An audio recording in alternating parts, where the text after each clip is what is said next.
दोस्तों, इधर आओ। आज मैं तुम्हें एक ऐसी कहानी सुनाने वाला हूं जो तुम्हारे खून को जमा देगी। ये कहानी है भूतिया हवेली की। बहुत समय पहले एक छोटे से शहर के बाहरी हिस्से में एक पुरानी हवेली थी, छोड़ दी हुई और भूली बिसरी।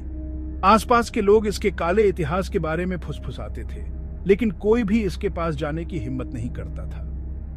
वो कहते थे कि यह जगह श्रापित है, उन आत्माओं से भूतियां हैं जो इसके गलियारों में घूमती हैं। कहानी कई साल पहले की एक भयानक रात की है। यह हवेली ब्लैकवुड परिवार का घर थी, एक अमीर लेकिन गुप्त परिवार। एक तूफानी रात, जब आसमान से बिजली कड़क रही थी और गरज के साथ बारिश हो रही थी, एक भयानक हादसा हुआ। पूरा ब्लैकवुड परिवार गायब हो गया, बिना कोई निशान छोड़े। उस रात के बाद से हवेली में अजीब घटनाएं होने लगी। पड़ोसियों ने डरावनी हंसी, भूतियां फुसफुसाहटें और खिड़कियों में चलती हुई परछाइयों के बारे में बताया। जो भी बहादुर लोग वहां जाने की हिम्मत करते थे, वो कभी भी पहले जैसे वापस नहीं आते थे। कुछ लोग जंगल में भटकते हुए पाए जाते थे, अजीब सी बातें करते हुए, जबकि कुछ लोग फिर कभी दिखाई ही नहीं दिए। एक दिन राज नाम के एक अपसामान्य जांचकर्ता ने भूतिया हवेली के पीछे के सच को खोजने का फैसला किया।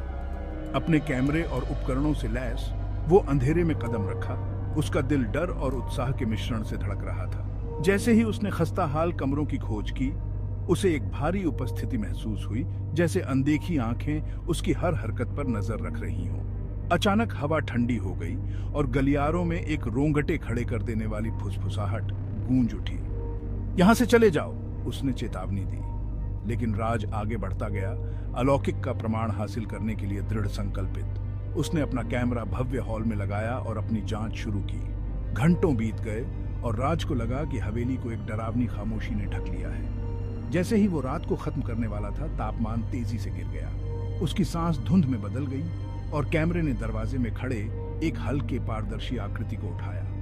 राज का दिल तेजी से दौड़ने लगा, क्योंकि उसे एहसास हुआ कि वो अकेला नहीं था। वो आकृति करीब आई, उसकी खोखली आंखें अंधेरे को भेद रही थी।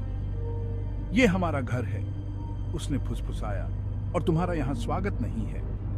राज के अंदर डर भर गया, लेकिन वो अपनी जगह पर डटा रहा, इस मुठभेड़ को दस्तावेज करने के लिए दृढ़ संकल्पित। वो आत्मा गुस्से से भर गई, उसकी आवाज एक बहरी पिच तक बढ़ गई। भाग जाओ, वो चीखी, हवेली की दीवारों को हिलाते हुए। डर के मारे राज ने अपने उपकरण पकड़े और भाग गया। वो कभी भूतिया हवेली नहीं लौटा, लेकिन जो फुटेज उसने कैद किया, वो उसके अंदर रहने वाली आत्माओं की एक खौफनाक याद बनकर रह गया। तो अगली बार जब तुम रात के सन्नाटे में फुसफुसाहटें सुनो या अपनी आंखों के कोने से परछाइयां चलती हुई देखो, भूतिया हवेली की कहानी याद रखना। कुछ जगहों को बिना छेड़े छोड़ देना ही बेहतर होता है। जिज्ञासु बने रहो, लेकिन सुरक्षित भी रहो। देखने के लिए शुक्रिया, और अगर तुम्हें ये खौफनाक कहानी पसंद आई हो तो उस लाइक बटन को दबाना और ऐसे और कहानियों के लिए सब्सक्राइब करना मत भूलना, जो तुम्हें रात में जगाए रखेंगी। अगली बार तक डरावने बने रहो।